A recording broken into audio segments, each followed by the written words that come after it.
Welcome to Board Pearls. This is episode 1 of 2 of the Gastritis, Gastric Cancers, and Submucosal Tumors chapter in the Stomach and Small Bowel Disorders module.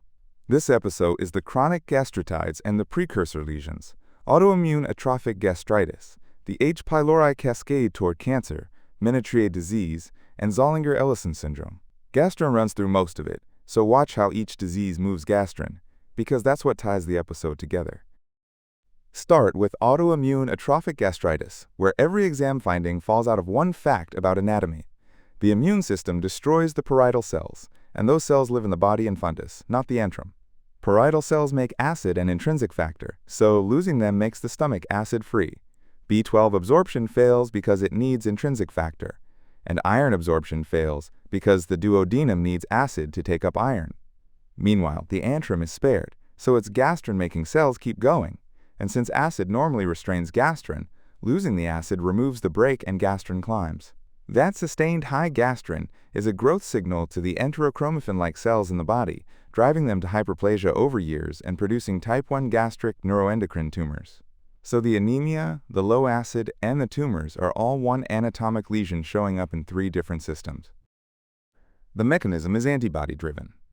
Anti-parietal cell antibodies target the acid pump and are the most sensitive marker. Anti-intrinsic factor antibodies are less sensitive, but more specific, so a positive one essentially clinches it when the picture fits. And the disease travels with other organ-specific autoimmunity, most often Hashimoto thyroiditis, along with type 1 diabetes, vitiligo, and Addison disease, so a middle-aged woman with a thyroid history and a macrocytic anemia is a deliberate hint. The blood picture comes 2 ways. The classic one is megaloblastic anemia from B12 deficiency, with large red cells, hypersegmented neutrophils, elevated methylmalonic acid and homocysteine, and in advanced cases, the neurologic syndrome of dorsal column and corticospinal loss, so ataxia, lost vibration and position sense, hyperreflexia, and an UP going toe. The trap is treating with folate alone, which fixes the anemia while the neurologic disease keeps progressing, which is exactly why you never give folate for an unexplained macrocytic anemia without checking B12. But iron deficiency is just as common and often comes years earlier because the low acid impairs iron absorption before intrinsic factor reserves run out. So the unexplained iron deficiency anemia in an older patient who's H. pylori negative and celiac negative is the textbook stem. On endoscopy, it's an incidental finding: pale, smooth body mucosa with lost folds, sometimes with small nodules that turn out to be those type 1 neuroendocrine tumors. Biopsy technique matters, and the reason is the anatomy. The diagnosis is body atrophy with antral sparing, so the antrum and body have to be sampled and labeled separately, since a single mixed jar can't tell the pathologist which fragment came from where. The standard sampling is the Sydney protocol: 2 from the antrum, 2 from the body, and 1 from the incisura. Serology supports it: the parietal cell and intrinsic factor antibodies, a high-fasting gastrin because the acid brake is gone, and a fallen pepsinogen 1 made by the body's chief cells. So the pepsinogen 1:2 ratio drops as a marker of body atrophy. And you test for and exclude H. pylori because a coexisting infection changes the cancer risk. Management handles the downstream consequences in order. Replace B12, either by injection or high-dose oral. And the oral route works because at high doses, a small fraction is absorbed by simple diffusion that bypasses the intrinsic factor pathway. Replace iron, orally or intravenously. Screen for autoimmune thyroid disease, and here's a reward fact. Thyroid cancer risk is not raised in this disease, it's actually slightly lower. And surveillance endoscopy every 3 to 5 years catches the type 1 neuroendocrine tumors and the rare dysplasia, with lesions over a centimeter resected endoscopically and smaller ones watched. Gastrectomy is essentially never the answer for those type 1 tumors alone, because removing the lesion doesn't remove the gastrin drive that produced it. That brings us to the H. pylori cascade, the other major chronic gastritis and the one most tested as a cancer precursor. Chronic H. pylori gastritis doesn't become cancer overnight. It walks down a stepwise sequence: chronic active gastritis, to atrophy, to intestinal metaplasia, to dysplasia, to intestinal type adenocarcinoma. The driver is sustained injury from the bacterium, with the more virulent strains and certain host inflammatory genotypes speeding it up. Eradicating H. pylori interrupts the sequence, but doesn't erase the risk once metaplasia has appeared, which is why metaplasia is the threshold that brings surveillance into play. Worth flagging, the diffuse type of gastric cancer sits off this sequence entirely, arising from non-atrophic mucosa through loss of the E-cadherin protein, which is the type tied to the inherited CDH1 syndrome, and that's an episode 2 thread. For now, the cascade is the intestinal type story. There are two staging systems that turn the distribution of disease into a surveillance plan, one grading atrophy and one grading intestinal metaplasia, both on a 0 to 4 scale combining antrum and body, with the metaplasia version generally favored because it's more reproducible between pathologists. The low stages are low risk and need no surveillance. The high stages, with extensive atrophy or metaplasia, carry meaningfully higher cancer risk and get surveillance endoscopy about every 3 years with careful imaging and targeted biopsies. And modifiers can pull an intermediate patient into surveillance on their own: ancestry from a high-incidence country, a first-degree relative with gastric cancer, the incomplete colonic type metaplasia rather than the complete small bowel type, and involvement of both antrum and body rather than antrum alone. So a patient with both region incomplete type metaplasia and a sibling who died of gastric cancer goes on surveillance even with moderate-looking disease, because those modifiers stack on top of stage. On treatment, you eradicate H. pylori at every stage because it lowers ongoing injury and progression, but eradication lowers risk without erasing it, which is exactly why surveillance is added on top for the high-stage patient. Menetrier disease is the last hypertrophic gastropathy here, grouped in because it shares the giant fold look. Its mechanism has nothing to do with H. pylori or the cancer cascade. It's overproduction of a growth factor that signals through the EGF receptor on the surface foveolar cells, driving massive foveolar hyperplasia while causing the acid and enzyme-making glands to atrophy. So you get giant folds in the body combined with low acid, and the overgrown surface cells pour out mucus, and that protein-rich mucus is lost across the stomach wall, producing the classic triad of low albumin, edema, and weight loss, along with diarrhea and occasional bleeding, again in a body and fundus distribution with antral sparing. The differential of giant gastric folds is what actually gets tested, and you sort it by acid output and protein. Menetrier is low acid with protein loss. Zollinger-Ellison is high acid without protein loss because gastrin is a growth signal to the mucosa. Lymphoma and adenocarcinoma with the linitis plastica look need biopsy and a few infiltrative diseases rounded out. So histology plus gastric pH do most of the work. Diagnosing Menetrier needs a deep biopsy because the lesion lives in the surface layer that routine forceps often don't reach, with ultrasound showing the thickened, cystic mucosa and helping exclude cancer. And you always test H. pylori because it can produce a Menetrier-like picture that eradication resolves. And in children, CMV can cause a self-limited version. Treatment targets the receptor driving it with an anti-EGFR antibody, which is the favored medical answer, while acid suppression only helps symptoms, and albumin and high-protein nutrition manage the protein loss, with gastrectomy reserved for refractory disease or dysplasia, since Menetrier carries an elevated cancer risk and gets surveillance.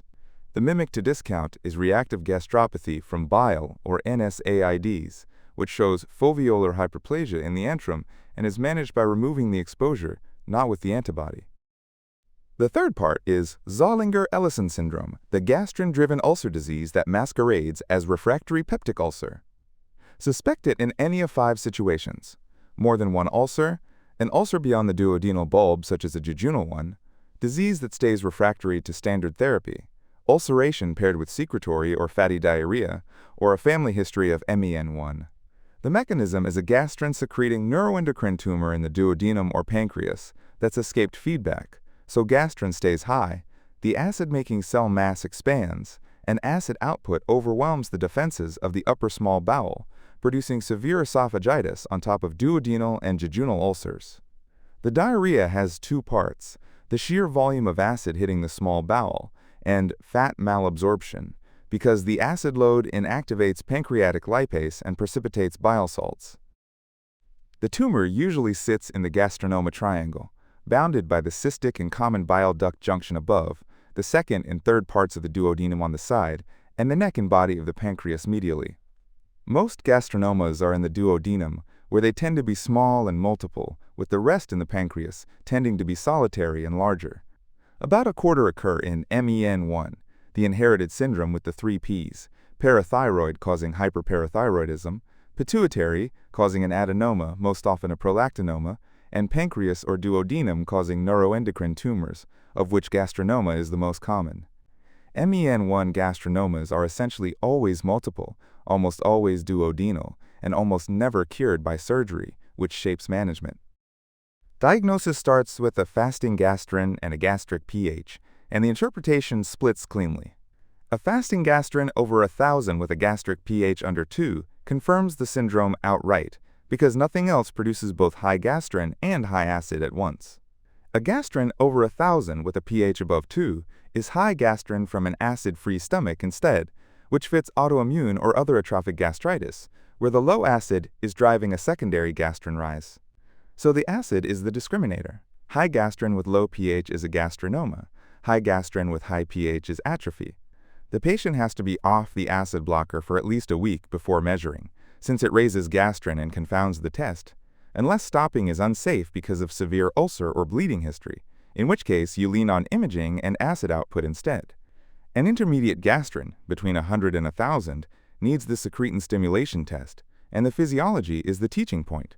Secretin normally suppresses gastrin from the antral cells, so a non-gastrinoma cause shows a flat or falling response, while gastrinoma cells, having escaped feedback, do the opposite and release gastrin. The number to know is a paradoxical rise of more than 120 above baseline within about 10 to 15 minutes of intravenous secretin, and some references use a higher cutoff, so be comfortable with both. The word they want is paradoxical, because secretin inhibits normal cells but stimulates the tumor.